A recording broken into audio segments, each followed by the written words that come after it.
seen a huge rise in the superhero genre. As always, the two biggest contenders in this are Marvel and DC. I know this isn't news for anyone, and if it is, where have you been? Like, seriously. But the real debate that can't ever seem to be quite settled is this.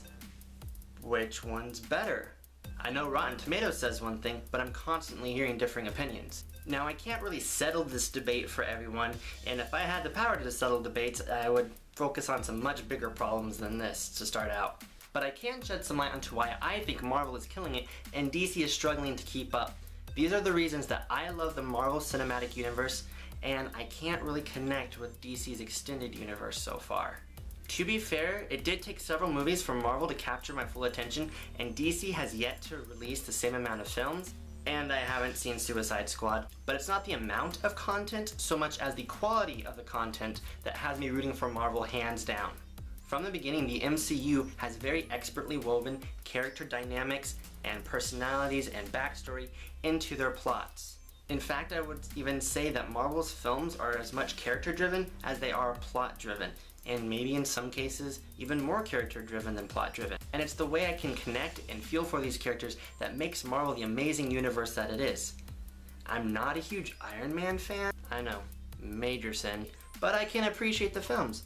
They're well made, I can understand the characters of Tony Stark and all the characters surrounding him, and so far the DC Extended Universe hasn't done that for me. I can't say that I know Clark Kent, I can't say that I know Bruce Wayne, they're used like plot devices. Every interaction they have with anyone survives just to push the plot forward. Marvel balances the dialogue and the interactions between the character development and the plot development seamlessly. It's because of these characters that the plot even exists in its proper form. It's seeing these well-rounded characters with distinguishable personalities working through tough scenarios and coming out the other side changed. Some of you are very likely saying, DC has changed, look at Dawn of Justice. I'm not gonna sugarcoat it. Bruce's development is weak. I can compare it to the weakest character development I see in Marvel, and that is Thor. Both of their changes are very instantaneous. One moment, Thor is selfish and childish and jerkish. Suddenly, he can't lift his hammer and he gets rescued by Eric Selvig, and then all of a sudden, he's noble and grateful and worthy of the hammer. Worthy of Mjolnir, as Darcy puts it. Mjolnir? Mjolnir. Mjolnir. Similarly, Bruce hates Superman until he finds out that Superman's mother is in danger, and that's why he's doing what he's doing at that very moment. Actually thinking about it, Thor's development is much more convincing than Bruce Wayne's, but you get the idea. And I also feel that Marvel is more willing and more capable of catering to a broader audience.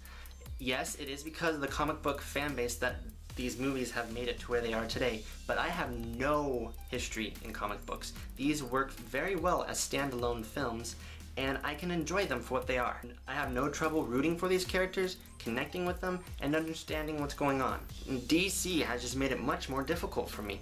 They packed so much into Dawn of Justice that the result was an over-beautified visual display, trying to please everyone, packing too many characters in, and in the end, all I walked away with was a headache and a desire never to see that movie again. That's how bad and overly done the effects and everything was going on, because I could not keep up. And as for Suicide Squad, the reports I've heard from those who've disliked it and who have liked it are very much of the same. If you like that, that's fine. If you really like seeing the awesome effects, the slow-mo, and just the general satisfaction of these characters being on the silver screen, go for it. That's great. But as someone outside of the comic book crowd, I'd rather see something with well-rounded characters, well-rounded stories that I can sit and enjoy. Marvel gives me that. And just for complete clarity and clarification, I'm talking about DC as in the universe of Dawn of Justice and Man of Steel and Suicide Squad versus the universe of Marvel with the Avengers and Agents of S.H.I.E.L.D. and Fantastic Four is a no-go. I really can't get into the X-Men movies, and I do really like Christopher Nolan's version of Batman. But with what's going on right now, I can't say that I'm really gung-ho about what DC is doing. If I could give them one piece of advice, I'd say slow down, take your time. You don't have to play catch up to Marvel. Develop these characters, develop these stories. You have so much potential as an amazing, gritty superhero franchise, and I feel like you're just trying too hard right now. Don't bite off more than you can chew, especially in the early stages. Alright guys, I believe that's it. Give your yays and your nays in the comments below. Please subscribe, it's always great. Please let us know your thoughts, and even send us in questions. Ashley and I would love to do a Q&A sometime. Just send us an email with the text SuperAl in the subject. Our email is superal.qa@gmail.com, or use the hashtag SuperAlReviews on Facebook. Catch you guys later.